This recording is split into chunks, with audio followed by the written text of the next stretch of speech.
अन्य जाति रे बाहा हेले बोली कूलरू बासंद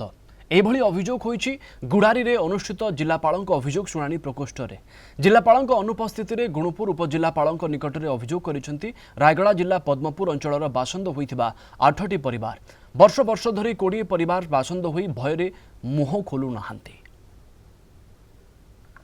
एणु आम आज आईन जेहेतु ये गोटे बेआईन कम होम एरिया रे तो ता विरुद्ध आम स्वर उत्तोलन करी आज जो आम गुडारी ग्रीभेन्स होता से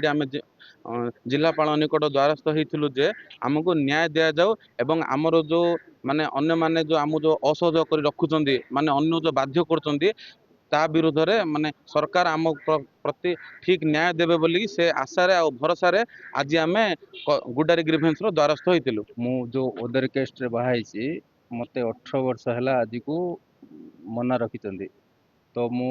पदमपुर गले का घर को भी मो परिवार जन घर को भी जाई पारुनी कि मो घर लोक रायगड़ा भी किए आसी पारनांती से माने रायगड़ा आसिले भी सेमानको